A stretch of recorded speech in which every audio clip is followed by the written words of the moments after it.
Hello, everyone. Welcome you to our weekly Bible class here for this week. Again, we're going to be going through the next couple of books of the Old Testament. Very briefly here, Ezra and Nehemiah. Like we've been having a lot lately, these two books actually, like 1st and 2nd Samuel, 1st and 2nd Kings, 1st and 2nd Chronicles, these two books really are considered by many, if not a majority of biblical scholars, to be a single narrative unit. In the ancient Hebrew Bible, it was one larger work. Even in the comparatively more modern translations, you'll still see these books referred to as sometimes as 1st and 2nd Ezra. In the Latin Vulgate of Jerome, that's how he handled it, for instance. The author is again unknown, but one of the interesting things about Ezra and Nehemiah is there's a lot of noticeable linguistic and vocabulary similarity between it and Chronicles, which has led a number of people to speculate that the author of Chronicles might well also be the author of Ezra and Nehemiah.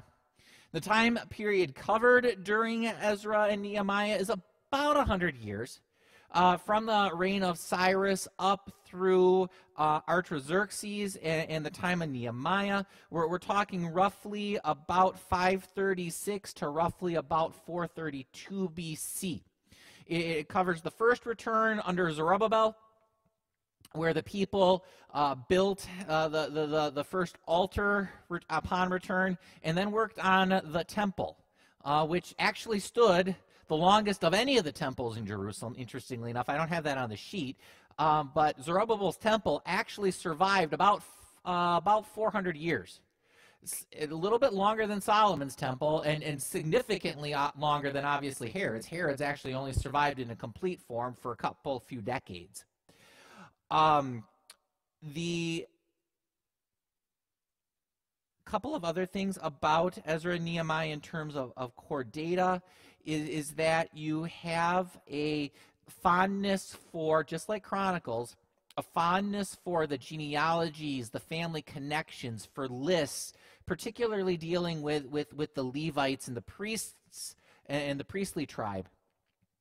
Strictly speaking, Ezra and Nehemiah are histories, very detailed ones, actually, in fact, for that time period, talking about what happened, who was involved with who was connected with this or that, how this event took place and shaped up, whether you're talking about the rebuilding of the temple or the rebuilding of the walls, or even some of the political machinations back and forth between the Jews and those who were opposing them. But one of the things that you're going to see in Ezra and Nehemiah is that there is a lot of concern by Ezra and Nehemiah and Zerubbabel for the people to get back to living under the covenant, the way God handed it to Moses at Sinai. There's a lot of concern with living according to the direction and the rules of it. Occasionally, one could perhaps argue that in seeking to live under the covenant, maybe they perhaps went a little too far. We'll get to that as we get into the video. But the desire was to, as much as possible, reclaim the covenant lifestyle that God had established with the people 1,000 years earlier. Because again, if you remember time frame, sometimes in the ancient world things can kind of bleed together. We're talking about 500 BC, about 450 BC. And God gives the covenant to Moses at Sinai about 1400 BC. So the Jews of Zerubbabel, Ezra, and Nehemiah's day are trying to go back to living, religiously speaking, as the Jews were called by God to live 1,000 years ago. Now, as we get into the book, we're going to see, again, an interesting structure. The three books altogether basically cover the leadership of three different guys. The political leadership and religious leadership of Zerubbabel at first, and then later on the religious leadership of Ezra and the political leadership of his contemporary Nehemiah. The video itself coming up is going to last about 9 minutes. Following the video, as always, we're going to take some time to just kind of review the content just a little bit and then to cover a couple questions. 2 questions that I'll have you think about as you're watching the video are going to be this. First of all, any questions that you might have about the chronology of the events of the time and how things fit together. Again, feel free to drop them in the comments below or to email me here at church directly. And then the second question deals with, again, Zerubbabel, Ezra, Nehemiah. They all try to faithfully lead God's people. And what high points do you see in their leadership? Or are there any questions or concerns you have about how they handled specific things? Again, feel free to drop comments and questions in the comments section below the video, or again, to get a hold of me directly via email or in person. The books of Ezra and Nehemiah. In most modern Bibles, these books are separate, but that division happened long after it was written. It was originally a unified work written by a single author. The story is set after the Babylonians destroyed Jerusalem and its temple and took many of the people into exile. And this book picks up about 50 years later and tells the return of some Israelites to Jerusalem and then what happened when they rebuilt the city and their lives there. Specifically, the book focuses on 3 key leaders who led the rebuilding efforts. You have Zerubbabel, then Ezra, and then Nehemiah. And the book's design focuses on the efforts of each leader. Zerubbabel leads a large group of people back to Jerusalem to rebuild the temple. Then about 60 years later, Ezra arrives in Jerusalem to teach the Torah and rebuild the community. And then he's followed by Nehemiah, who leads the rebuilding of Jerusalem's walls. And these 3 stories are designed to be parallel. Each begins with the king of Persia, prompted by God to send the leader to Jerusalem, and he offers resources and support, and then each leader encounters opposition in their efforts, which they then overcome, but in a way that leads to a strange anticlimax in each of the 3 parts. Let's back up and see how it fits together. So the story begins with a decree from Cyrus, the king of Persia, and he's moved by God to allow the exiles to return to Jerusalem and rebuild the temple. And the author says this fulfills a promise made by the prophet Jeremiah that the exiles would one day return to Jerusalem. Now, this fulfillment should trigger our hopes in the many other prophetic promises that exile was not the end of the story. We have hope for a future messianic king from the line of David. We have hope for a rebuilt temple where God's presence will dwell with his people. Hope for God's kingdom to come over all the nations and bring his blessing, just like he promised to Abraham. And so it's with all these hopes in mind that we read on into the story of Zerubbabel. His name means planted in Babylon. He represents the generation born in Babylonian captivity, and he leads a wave of Israelites returning to Jerusalem. After they settle there, they rebuild the altar for offering sacrifices, and later the temple itself. The foundation-laying ceremony, and then the temple's final dedication, these are key moments. The past stories of the tabernacle and temple's dedication should be in our minds. This is when the fiery cloud of God's presence is supposed to descend. He's dwelling with his people, and it doesn't happen. And so while some people are happy about this new temple, the elders who had seen the previous temple of Solomon, they cry out in grief. It is nothing like their glorious past or their hopes for the future. And it's right here that we get the first story of opposition, and it's very odd. So the grandchildren of the Israelites who were not taken into exile, they had been living in Jerusalem all along, they come to offer help with the temple rebuilding. And Zerubbabel refuses. He says, "You have no part in our temple." And this, of course, generates a conflict which Zerubbabel overcomes, but it's very strange because the prophets had envisioned that the tribes of Israel would all come together, along with all of the nations, to participate in the worship of the God of Israel when the kingdom finally comes. So this is an anticlimactic moment, to say the least. In the next section, we zoom forward about 60 years and we're introduced to Ezra. He's a leader among the exiled Israelites in Babylon. And he's a Torah scholar and a teacher. And so he gets appointed by Artaxerxes, king of Persia, to lead another wave of people back to Jerusalem. And Ezra wants to bring about spiritual and social renewal among the people. Our hopes are high. And again, we come to another anticlimactic moment in the story. Ezra learns that many of the exiled Israelites that had come back, they had married non-exiles who had been living around Jerusalem. Some of them were non-Israelites, and almost certainly some of them were. Ezra then appeals to the commands of the Torah that Israel was supposed to be holy and separate from the ancient Canaanites.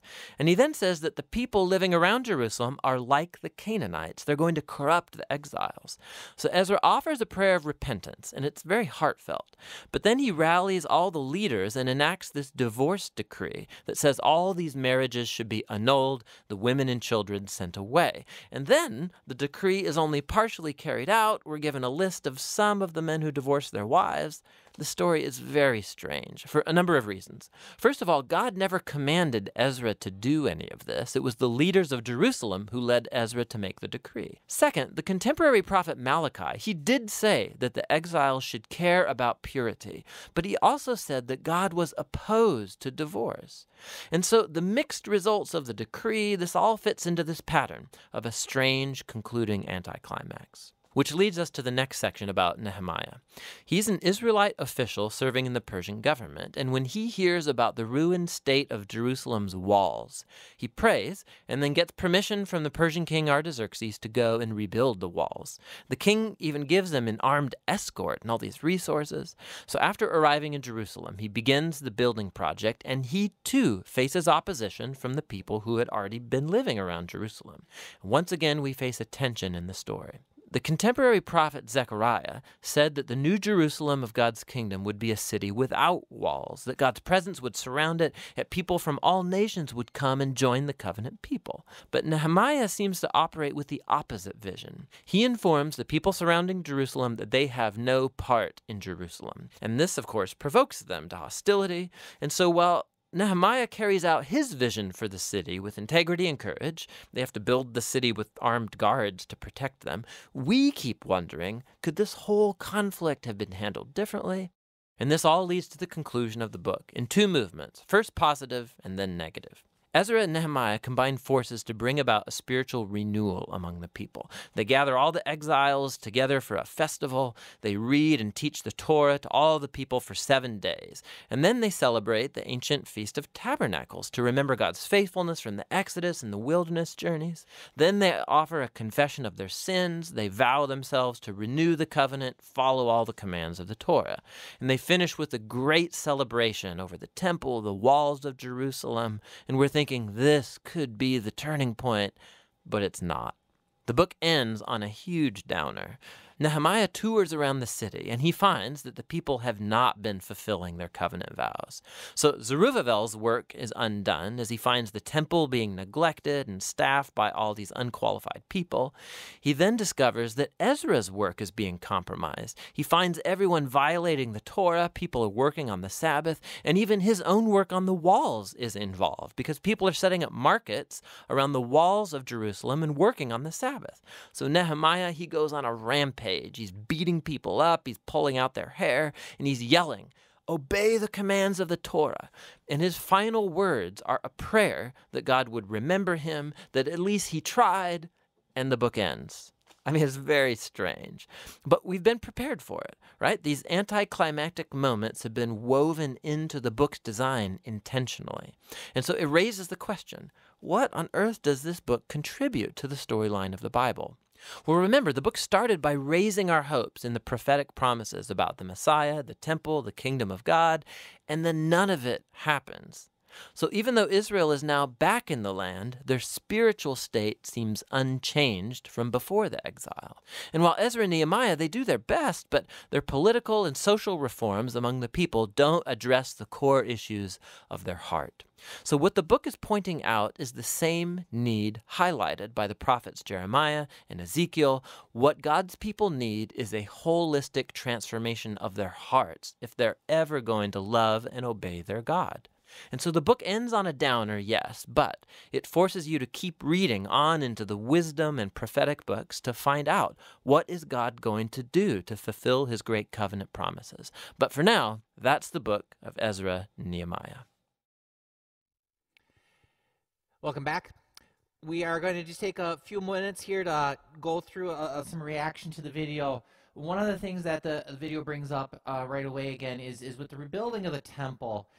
You see something that's both really cool and in a way a little sad too, or even a lot sad.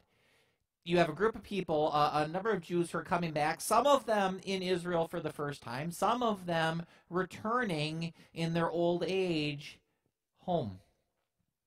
And for many of those who are returning home, they remember Solomon's temple. Now, Solomon's temple, by the time we get to the final kings of Judah, isn't in the best of shape. It's old. It's seen a lot of decay and neglect. But the glory of it was still very, very obvious. And Zerubbabel's temple was built with faithfulness and love, but they simply just didn't have the resources to build it anywhere near what Solomon originally constructed. And for many of those people, it was bittersweet. They were thankful to have a temple again, but they also mourned the loss of so much. The Ark of the Covenant was gone. So many of those original articles were gone. And the temple itself was, again, for all of the thankfulness they had for having a temple again, it was objectively a shadow of the first. There's also another interesting thing to note, too, here about the dedication. At the dedication of the tabernacle, way back at the time of Moses, the glory of the Lord appeared. At the dedication of Solomon's temple, the glory of the Lord appeared. At this dedication, there's no mention of the glory. And then that also must have lent some sadness to those who were there. Again, for all the rejoicing and happiness that there was at the rededication, there were some things that were bittersweet too. The second part here starts at 245, and here we're going to just gently question, or not even question, but gently just look at one of the comments made here. It's probably a bit of a stretch to say that these were grandchildren of the Jews who were left. Those people who come to Zerubbabel asking to help in the rebuilding of the temple were those that were imported in by the Assyrians when the northern kingdom fell. Now, these people had intermarried with some of the Jews who were left, but these were not Jewish by heritage or even religion. They had some Jewish blood, and they also they weren't lying probably when they said they were worshipers of the Lord, but they were also worshipers of many other gods too. And they were pantheistic, not the monotheistic religion of the Jews. And so just to be aware of that. And also just to remember too, Zerubbabel is simply following God's command of the Mosaic covenant. We don't want to be too harsh here on Zerubbabel in turning them away, because he's simply trying to follow what the Mosaic covenant said, which was to live separate from the other peoples. And that comes up here with Ezra, too, in the next section, starting in 4:16. Now, this one does have some challenges to it, and some things that make you think, some things that kind of make you go, huh. Because, again, Ezra very much cared that the people lived according to the covenant as God gave it to the people at Sinai. Nobody questions his sincerity. However, one of the things that happens as they're seeking to conform more toward living the covenant is, again, you had a number of Jewish people who had returned, exiles who had returned, and they had intermarried with women and wives who weren't Jewish and had families. And the people in Ezra decide the way to fix this is to have a big mass divorce and send all the kids and wives away. That's a little harder. Again, you understand why, perhaps, in the sense of what God had commanded in the Mosaic covenant. But it's interesting here, and the video does point this out, I think, with at least some validity, is that nowhere in the book do you actually see God commanding Ezra or telling Ezra or advising Ezra or ordering Ezra, you need to tell the people to divorce their foreign wives.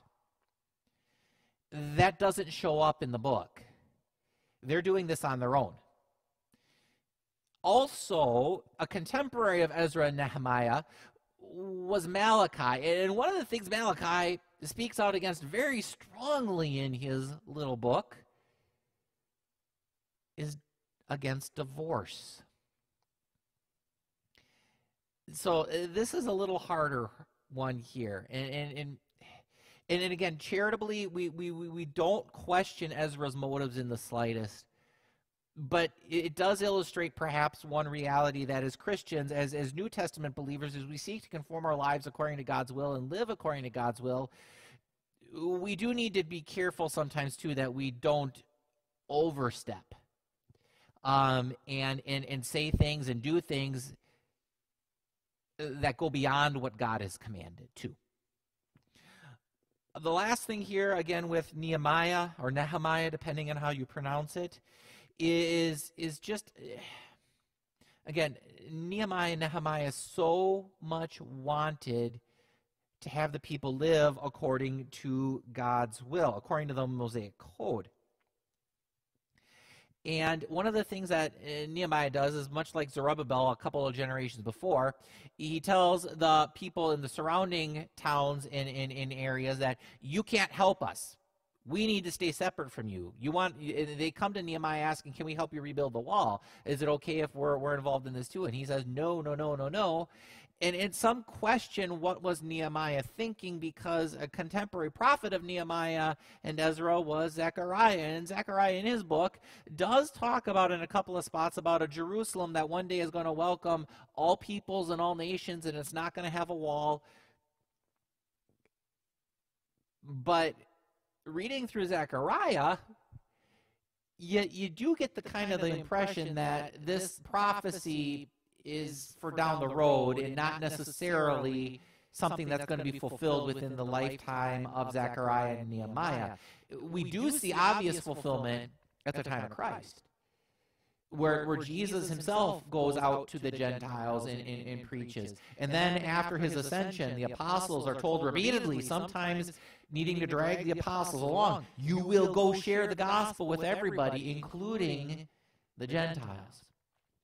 So there are things to think about here as you read this book. You have very sincere, faithful men doing their best to lead the people of Israel. But it is also a book to think about, too. It is a work to think about in terms of not only sharing the truth, but how you actually go about sharing the truth, too. Again, thank you for spending the time with us today. If you have any questions, again, drop them in the comments or get a hold of me via email. We hope that this has been a blessing to you, and we'll see you again soon.